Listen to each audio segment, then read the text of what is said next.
Hello, everyone, and welcome to Soft Stories. I'm Stratton, and this is Pepper, and today we are going to be continuing our reading of Emma by Jane Austen. When last we left off with Emma, she had been to a dinner given by the new Mrs. Elton, and had decided almost immediately, in fact probably before she met her, that she was not going to like the new Mrs. Elton, partly for her character and partly for the hurt that her existence means to her friend Harriet. She had also made another realization, that which is slightly more shocking, that she was in love with Frank Churchill. It seemed a realization that came on only after his departure, and she seems determined to squash it, to let those feelings subside into a true and lasting friendship. I'll be interested to see how that goes. But in the meantime, let's continue Emma with chapter 33. Emma was not required by any subsequent discovery to retract her ill opinion of Mrs. Elton. Her observation had been pretty correct.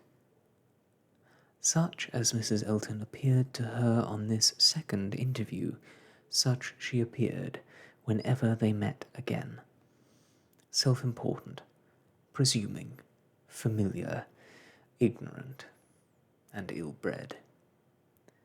She had a little beauty and a little accomplishment, but so little judgment that she thought herself coming with superior knowledge of the world to enliven and improve a country neighbourhood, and conceived Miss Hawkins to have held such a place in society as Mrs. Elton's consequence only could surpass. There was no reason to suppose Mr. Elton thought at all differently from his wife. He seemed not merely happy with her, but proud. He had the air of congratulating himself on having brought such a woman to Highbury, as not even Miss Woodhouse could equal, and the greater part of her new acquaintance disposed to commend, or not in the habit of judging, following the lead of Miss Bates's goodwill, or taking it for granted that the bride must be as clever and agreeable as she professed herself, were very well satisfied, so that Mrs. Elton's praise passed from one mouth to another as it ought to do, unimpeded by Miss Woodhouse, who readily continued her first contribution, and talked with a good grace of her being very pleasant and very elegantly dressed. In one respect, Mrs. Elton grew even worse than she had appeared at first. Her feelings altered toward Emma, offended, probably, by the little encouragement which her proposals of intimacy met with. She drew back in her turn, and gradually became much more cold and distant, and though the effect was agreeable, the ill will which produced it was necessarily increasing Emma's dislike. Her manners, too, and Mr. Elton's, were unpleasant towards Harriet. They were sneering and negligent. Emma hoped it must rapidly work Harriet's cure, but the sensations which could prompt such behaviour sunk them both very much. It was not to be doubted that poor Harriet's attachment had been an offering to conjugal unreserve, and her own share in the story under a colouring the least favourable to her and the most soothing to him, had in all likelihood been given also. She was, of course, the object of their joint dislike. When they had nothing else to say, it must be always easy to begin abusing Miss Woodhouse, and the enmity which they dared not show in open disrespect to her found a broader vent in the contemptuous treatment of Harriet. Mrs. Elton took a great fancy to Jane Fairfax, and from the first. Not merely when a state of warfare with one young lady might be supposed to recommend the other, but from the very first, and she was not satisfied with expressing a natural and reasonable admiration, but without solicitation, or plea, or privilege, she must be wanting to assist and befriend her. Before Emma had forfeited her confidence, and about the third time of their meeting, she heard all Mrs. Elton's knight-errantry on the subject. "Jane Fairfax is absolutely charming, Miss Woodhouse. I quite rave about Jane Fairfax. A sweet, interesting creature, so mild and ladylike, and with such talents.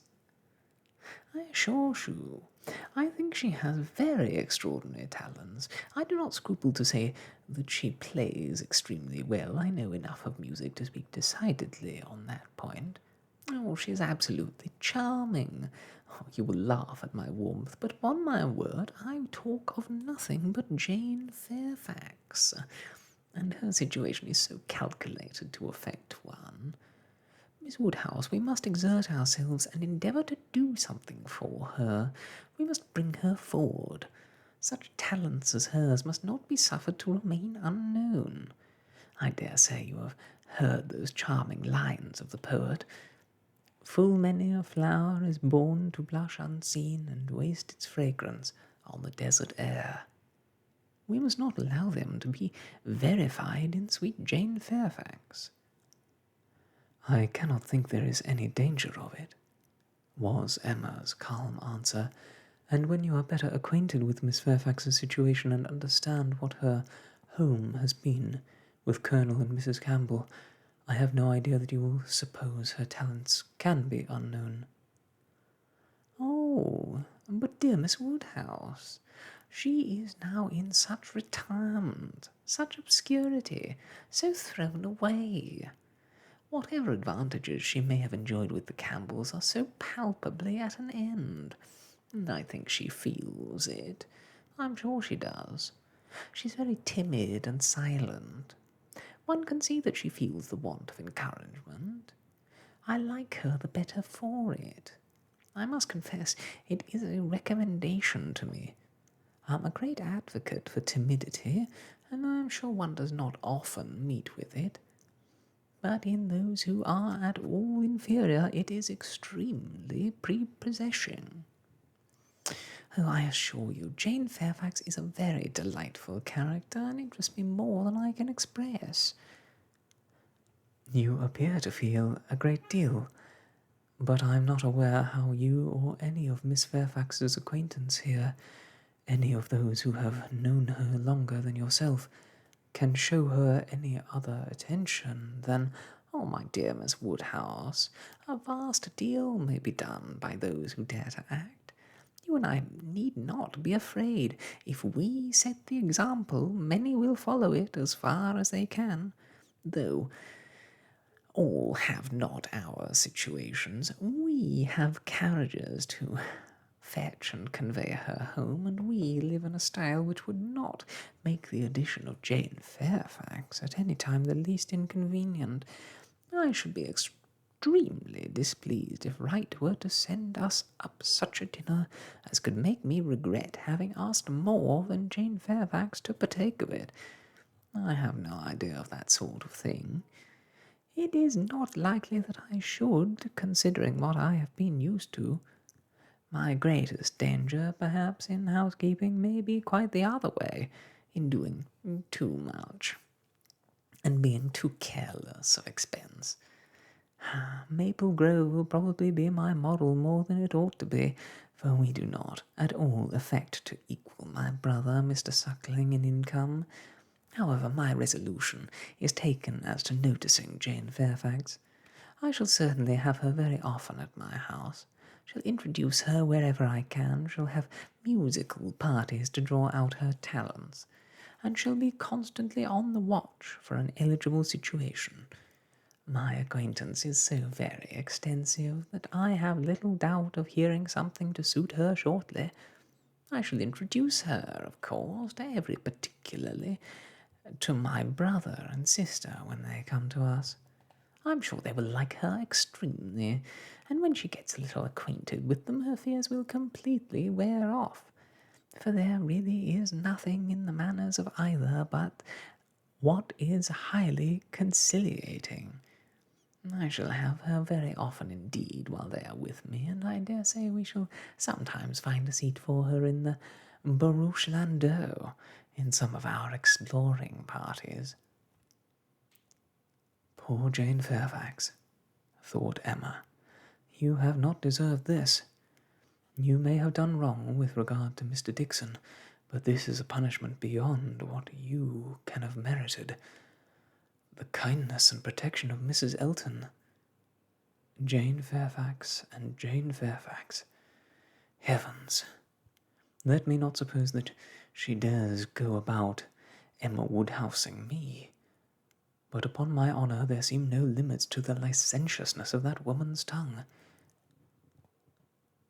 Emma had not to listen to such paradings again, to any so exclusively addressed to herself, so disgustingly decorated with a "Dear Miss Woodhouse."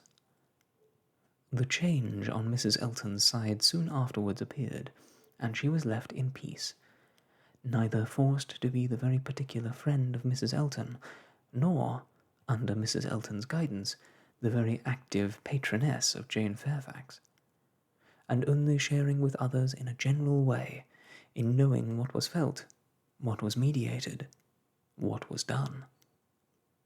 She looked on with some amusement.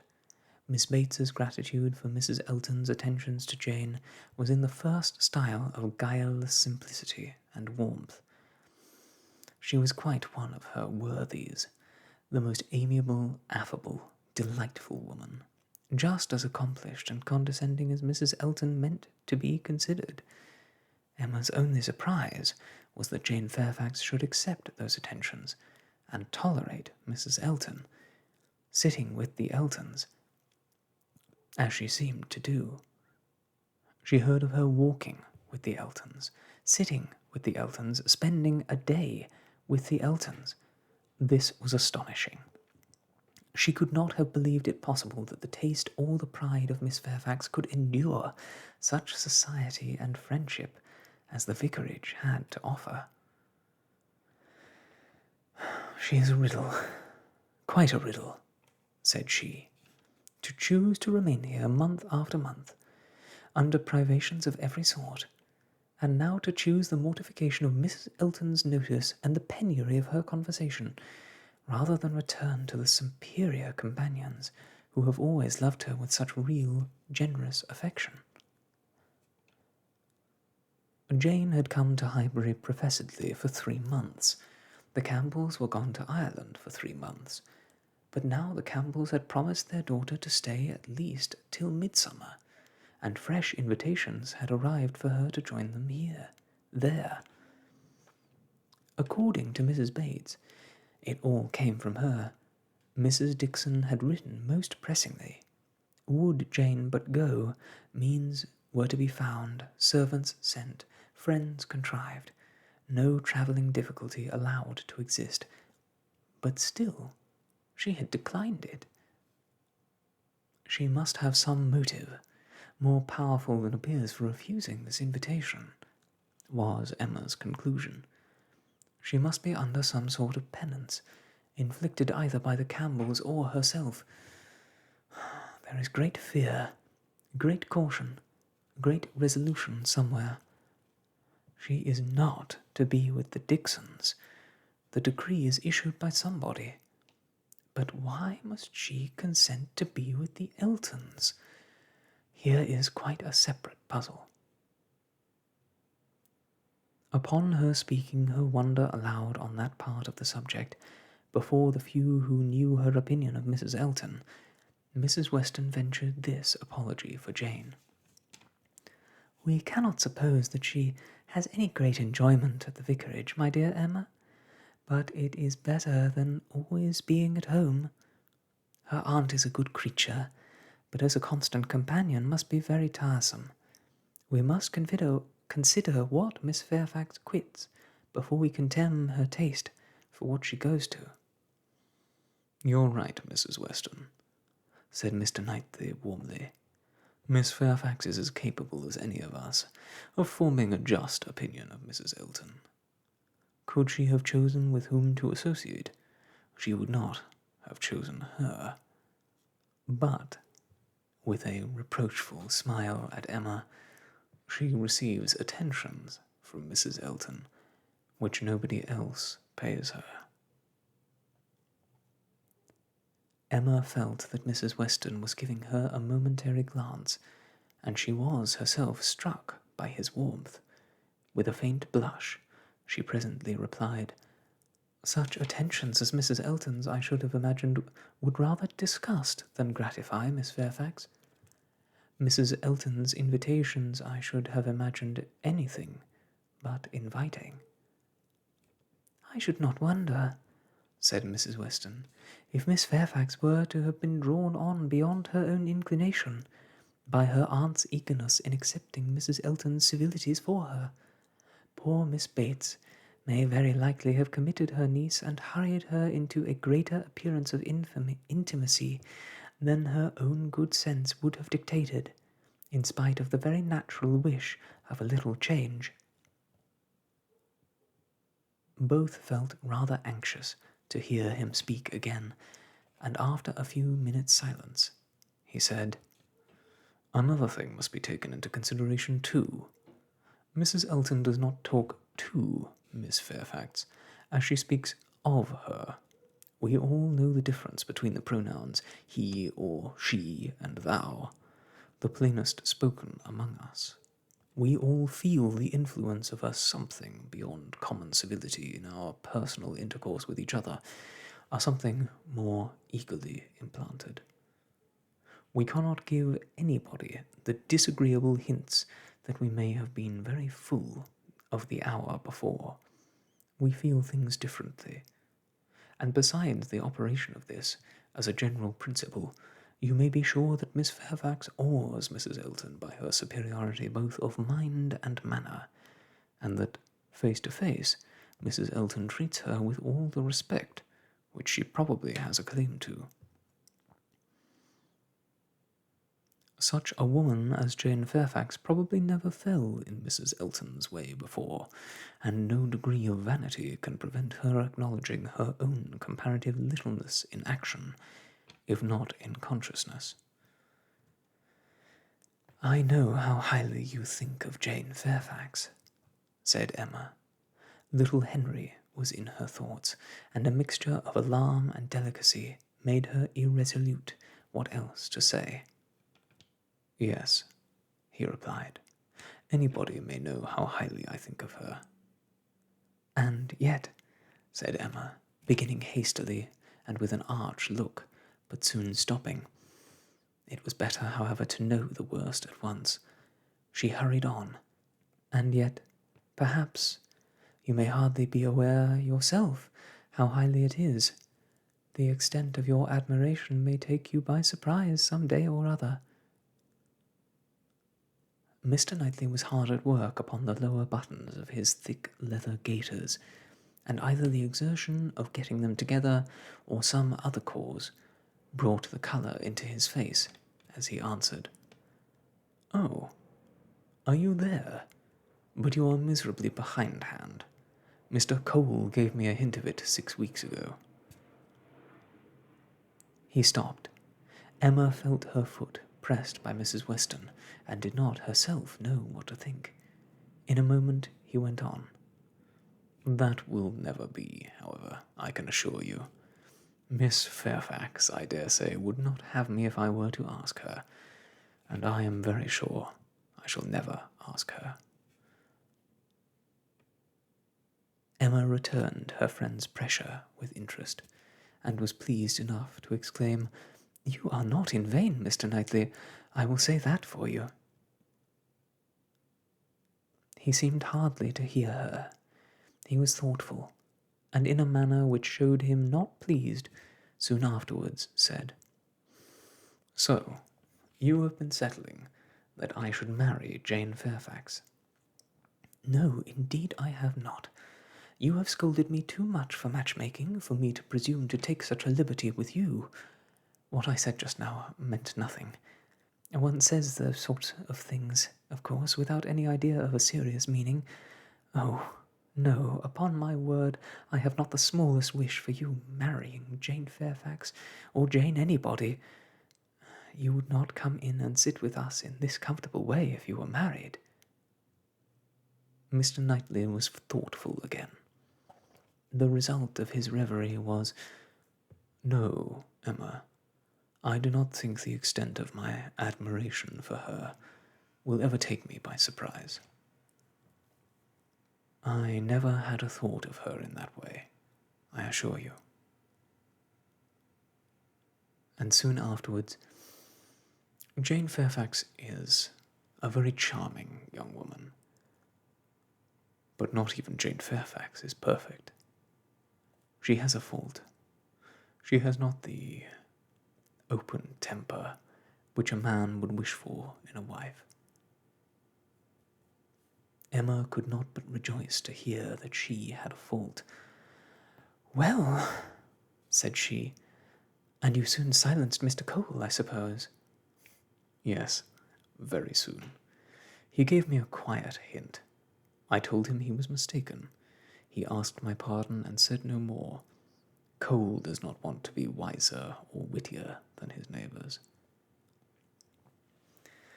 "In that respect, how unlike dear Mrs. Elton, who wants to be wiser and wittier than all the world. I wonder how she speaks of the Coles, what she calls them. How can she find any appellation for them deep enough in familiar vulgarity?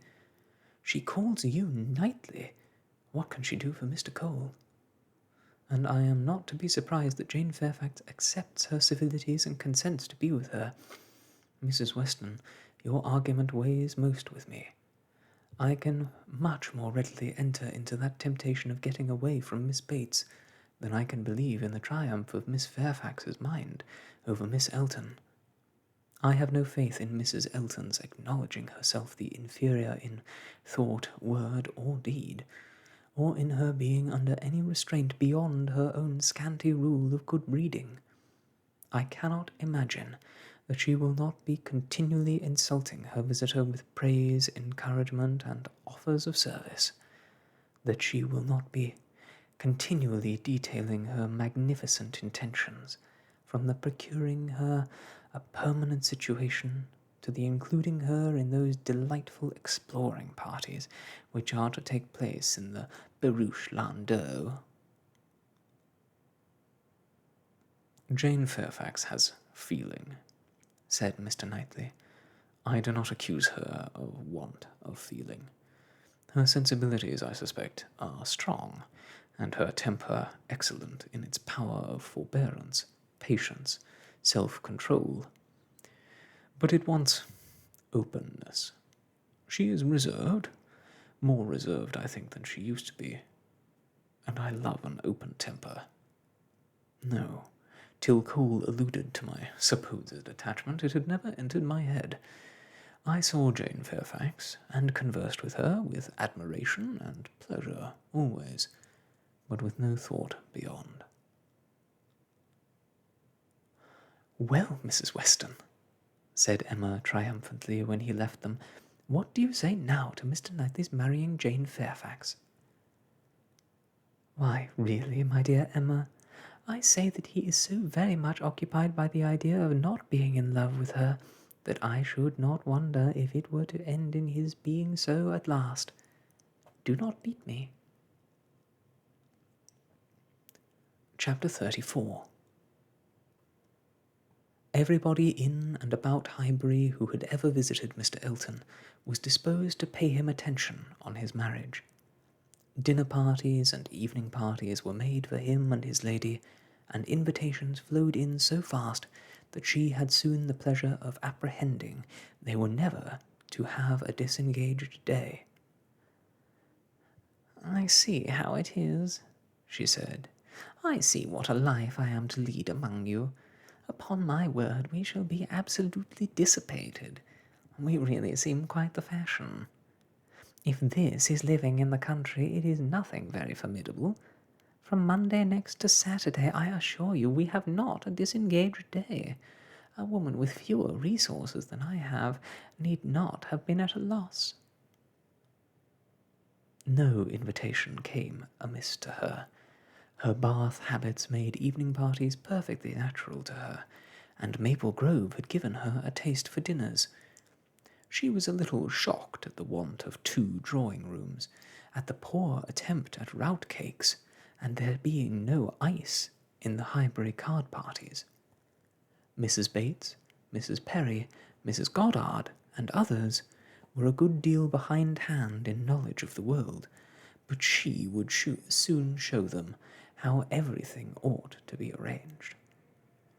In the course of the spring she must return their civilities by one very superior party, in which her card tables should be set out with their separate candles and unbroken packs in the true style, and more waiters engaged for the evening than their own establishment could furnish, to carry round the refreshments at exactly the proper hour, and in the proper order. Emma, in the meanwhile, could not be satisfied without a dinner at Hartfield for the Eltons. They must not do less than the others, or she should be exposed to odious suspicions, and imagined capable of pitiful resentment. A dinner there must be.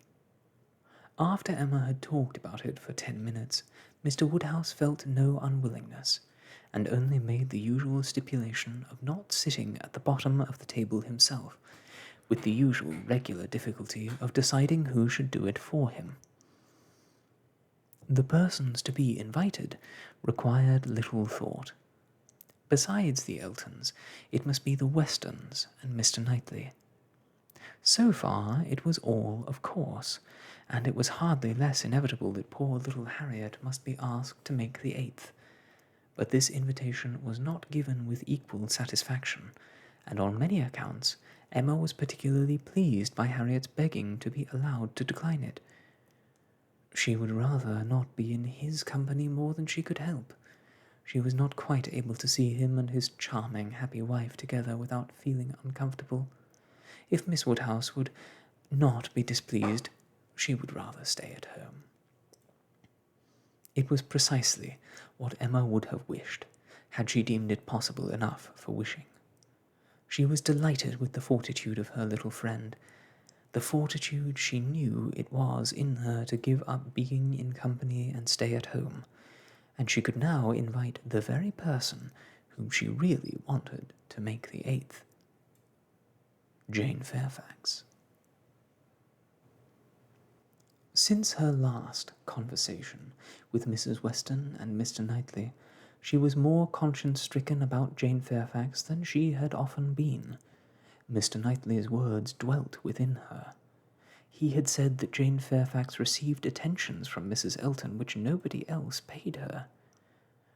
"This is very true," said she, "at least as far as relates to me, which was all that was meant, and it is very shameful.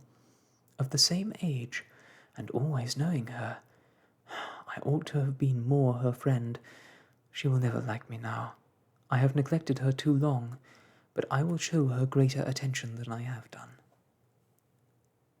Every invitation was successful. They were all disengaged and all happy. The preparatory interest of this dinner, however, was not yet over. A circumstance rather unlucky had occurred. The 2 eldest little Knightleys were engaged to pay their grandpapa and aunt a visit of some weeks in the spring, and their papa now proposed bringing them, and staying 1 whole day at Hartfield. which one day would be the very day of this party. His professional engagements did not allow of his being put off, but both father and daughter were disturbed by its happening so. Mr. Woodhouse considered 8 persons at dinner together as the utmost that his nerves could bear, and here would be a 9th. And Emma apprehended that it would be a 9th very much out of humour at not being able to come even to Hartfield for 48 hours without falling in with a dinner party. She comforted her father better than she could comfort herself, by representing that though he certainly would make them 9, yet he always said so little that the increase of noise would be very immaterial. She thought it in reality a sad exchange for herself, to have him, with his grave looks and reluctant conversation, opposed to her instead of his brother. The event was more favourable to Mr. Woodhouse than to Emma. John Knightley came, but Mr. Weston was unexpectedly summoned to town, and must be absent on the very day. He might be able to join them in the evening, but certainly not to dinner. Mr. Woodhouse was quite at ease, and seeing him so, with the arrival of the little boys and the philosophic composure of her brother on hearing his fate, removed the chief of even Emma's vexations. The day came, the party were punctually assembled, and Mr. John Knightley seemed early to devote himself to the business of being agreeable. Instead of drawing his brother off to a window while they waited for dinner, he was talking to Miss Fairfax. Mrs. Elton, as elegant as lace and pearls could make her, he looked at in silence, wanting only to observe enough for Isabella's information. But Miss Fairfax was an old acquaintance, and a quiet girl, and he could talk to her. He had met her before breakfast, as he was returning from a walk with his little boys, when it had just been beginning to rain. It was natural to have some civil hopes on the subject, and he said, "I hope you did not venture far, Miss Fairfax, this morning, or I am sure you must have been wet. We scarcely got home in time. I hope you turned directly." "I went only to the post office," said she, "and reached home before the rain was much. It is my daily errand. I always fetch the letters when I am here. It saves trouble, and is a something to get me out. A walk before breakfast does me good." "Not a walk in the rain, I should imagine?" "No, but it did not absolutely rain when I set out." Mr. John Knightley smiled, and replied, "That is to say, you chose to have your walk, for you were not 6 yards from your own door when I had the pleasure of meeting you, and Henry and John had seen more drops than they could count long before. The post office has a great charm at one period of our lives. When you have lived to my age, you will begin to think letters are never worth going through the rain for." There was a little blush, and then this answer: "I must not hope to be ever situated as you are, in the midst of every dearest connection, and therefore cannot expect that simply growing older should make me indifferent about letters." "Indifferent? Oh, no, I never conceived you could become indifferent.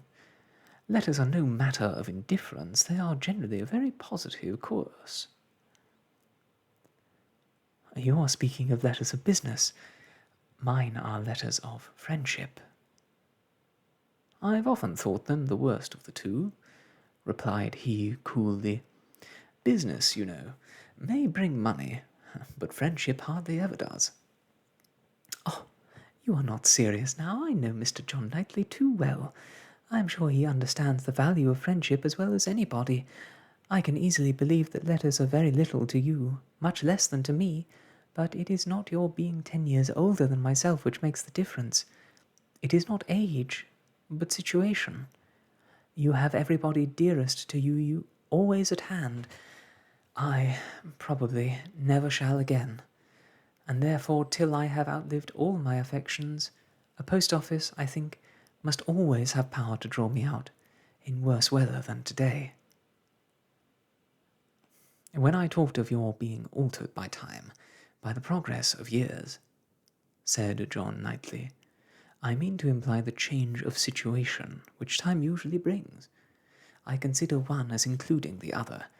Time will generally lessen the interest of every attachment not within the daily circle, but that is not the change I had in view for you. As an old friend, you will allow me to hope, Miss Fairfax, that 10 years hence you may have as many concentrated objects as I have. It was kindly said, and very far from giving offence. A pleasant thank you seemed meant to laugh it off, but a blush, a quivering lip, a tear in the eye, showed that it was felt beyond a laugh.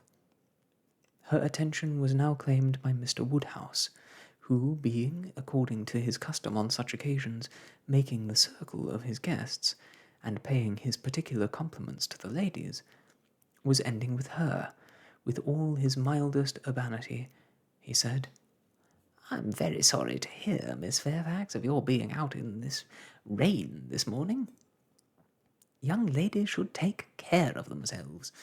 Young ladies are delicate plants. They should take care of their health and their complexion. My dear, did you change your stockings?" "Yes, sir, I did indeed. I am very much obliged by your kind solicitude about me." "My dear Miss Fairfax, young ladies are very sure to be cared for. I hope your good grandmamma and aunt are well. They are some of my very old friends. I wish my health allowed me to be a better neighbour. You do us a great deal of honour to-day, I am sure. My daughter and I are both highly sensible of your goodness, and have the greatest satisfaction in seeing you at Hartfield." The kind-hearted, polite old man might then sit down, and feel that he had done his duty, and made every fair lady welcome and easy. By this time, the walk in the rain had reached Mrs. Elton, and her remonstrances now opened upon Jane. "My dear Jane, what is this I hear? Going to the post office in the rain? This must not be, I assure you. You sad girl, how could you do such a thing? It's a sign I was not there to take care of you." Jane very patiently assured her that she had not caught any cold. "Oh, do not tell me. You really are a very sad girl, and do not know how to take care of yourself. To the post office, indeed. Mrs. Weston, did you ever hear the like? You and I must positively exert our authority." "My advice," said Mrs. Weston, kindly and persuasively, "I certainly do feel tempted to give. Miss Fairfax, you must not run such risks. Liable as you have been to severe colds, indeed you ought to be particularly careful, especially at this time of year. The spring, I always think, requires more than common care. Better wait an hour or two, or even half a day for your letters, than run the risk of bringing on your cough again. Now, do not you feel that you had? Yes, I'm sure you are much too reasonable. You look as if you would not do such a thing again." "Oh, she shall not do such a thing again," eagerly rejoined Mrs. Elton. "We will not allow her to do such a thing again." And nodding significantly, "There must be some arrangement made. There must, indeed. I shall speak to Mr. E., the man who fetches our letters every morning, one of our men, I forget his name, shall inquire for yours too, and bring them to you. That will obviate all your difficulties, you know, and from us, I really think, my dear Jane, you can have no scruple to accept such an accommodation." "You are extremely kind," said Jane, "but I cannot give up my early walk. I am advised to be out of doors as much as I can. I must walk somewhere, and the post office is an object, and upon my word I have scarcely ever had a bad morning before." "My dear Jane, say no more about it. The thing is determined. That is," laughing affectedly, as far as I can presume to determine anything without the concurrence of my lord and master. You know, Mrs. Weston, you and I must be cautious about how we express ourselves, but I do flatter myself, my dear Jane, that my influence is not entirely worn out. If I meet with no insuperable difficulties, therefore, consider that point as settled. Excuse me, said Jane earnestly. I cannot by any means consent to such an arrangement so needlessly troublesome to your servant. If the errand were not a pleasure to me, it could be done, as it always is when I am not here, by my grandmamma's. Oh, my dear, but so much as Patty has to do, and it is a kindness to employ our man. Jane looked as if she did not mean to be conquered, but instead of answering, she began speaking again to Mr. John Knightley. The post office is such a wonderful establishment, said she. The regularity and dispatch of it. If one thinks of all that it has to do, and all that it does so well, it is really astonishing. It is, certainly, very well regulated. So seldom that any negligence or blunder appears, so seldom that a letter, among the thousands that are constantly passing about the kingdom, is ever carried wrong, and not one in a million, I suppose, actually lost. And when one considers the variety of hands, and of bad hands too, that are to be deciphered, it increases the wonder. The clerks grow expert from habit. They must begin with some quickness of sight and hand, and exercise improves them. If you want any further explanation, continued he, smiling, they are paid for it. That is the key to a great deal of capacity. The public pays, and must be served well. The varieties of handwriting were further talked of, and the usual observations made. I have heard it asserted, said John Knightley, that the same sort of handwriting often prevails in a family, and where the same master teaches, it is natural enough. But for that reason, I should imagine the likeness must be chiefly confined to the females, for boys have very little teaching after an early age, and scramble into any hand they can get. Isabella and Emma, I think, do write very much alike. I have not always known their writing apart. Yes, said his brother hesitatingly.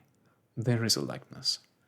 I know what you mean, but Emma's hand is the strongest. Isabella and Emma both write beautifully, said Mr. Woodhouse, and always did, and so does poor Mrs. Weston, with half a sigh and half a smile at her. I never saw any gentleman's handwriting, Emma began, looking also at Mrs. Weston, but stopped on perceiving that Mrs. Weston was attending to someone else, and the pause gave her time to reflect. Now, how am I going to introduce him? Am I unequal to speaking his name at once before all these people? Is it necessary for me to use any roundabout phrase? Your Yorkshire friend, your correspondent in Yorkshire. That would be the way, I suppose, if I were very bad. No, I can pronounce his name without the smallest distress. I certainly get better and better. Now for it. Mrs. Weston was disengaged, and Emma began again. Mr. Frank Churchill writes one of the best gentleman's hands I ever saw. I do not admire it, said Mr. Knightley. It is too small. It wants strength. It is like a woman's writing. This was not to be submitted to by either lady. They vindicated him against the base aspersion. No, it by no means wanted strength. It was not a large hand, but very clear, and certainly strong. Had not Mrs. Weston any letter about her to produce? No, she had heard from him very lately, but having answered the letter, had put it away. If we were in the other room, said Emma, if I had my writing desk, I am sure I could produce a specimen. I have a note of his. Do not you remember, Mrs. Weston, employing him to write for you one day? He chose to say he was employed. Well, well, I have that note, and I can show it after dinner to convince Mr. Knightley. Oh, when a gallant young man, like Mr. Frank Churchill, said Mr. Knightley dryly, writes to a fair lady like Miss Woodhouse, he will, of course, put forth his best. Dinner was on the table.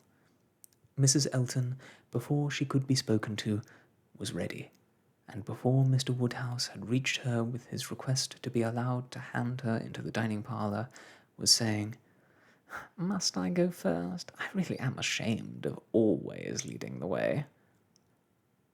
Jane's solicitude about fetching her own letters had not escaped Emma. She had heard and seen it all, and felt some curiosity to know whether the wet walk of this morning had produced any. She suspected that it had, that it would not have been so resolutely encountered but in full expectation of hearing from someone very dear, and that it had not been in vain. She thought there was an air of greater happiness than usual, a glowing both of complexion and spirits. She could have made an inquiry or two as to the expedition and the expense of the Irish mails. It was at her tongue's end, but she abstained. She was quite determined not to utter a word that should hurt Jane Fairfax's feelings, and they followed the other ladies out of the room, arm in arm, with an appearance of goodwill highly becoming to the beauty and grace of each. And that, my friends, is where we will leave off today. That is quite a good supposition on Emma's part. I believe she's right, that there must have been some communique brought to Jane Fairfax to induce her to brave the weather. It's not something that I had considered until it was mentioned, but that does sound very plausible. I am always intrigued when John Knightley enters the story.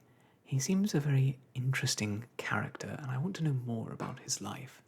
He and Isabella and their children seem like a very happy, yet strangely dysfunctional family.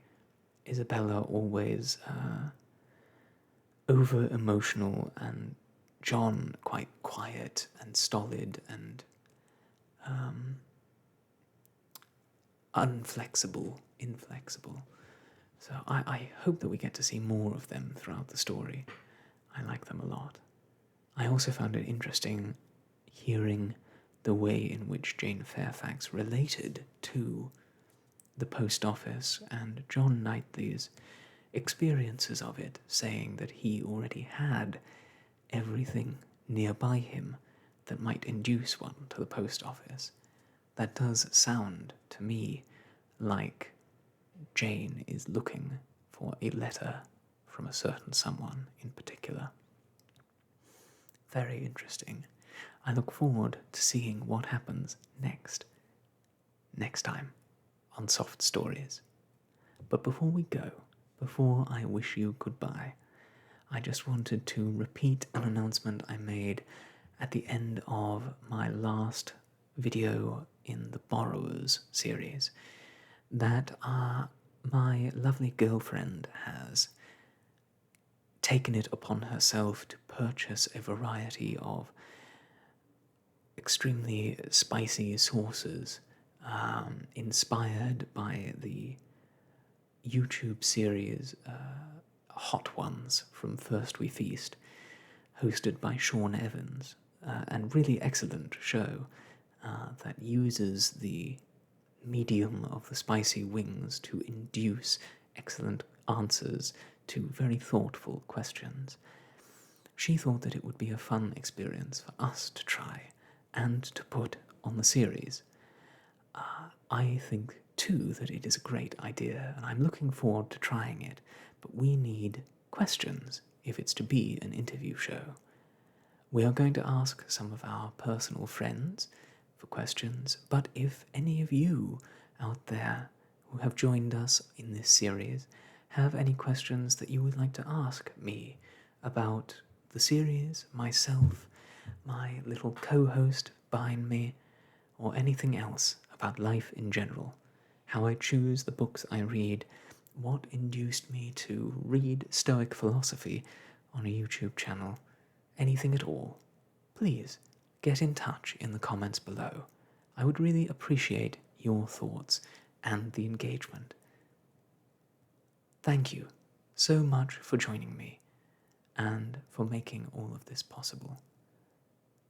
Until next we meet, and next we find out what happens to Emma, I wish you all the best. Goodbye.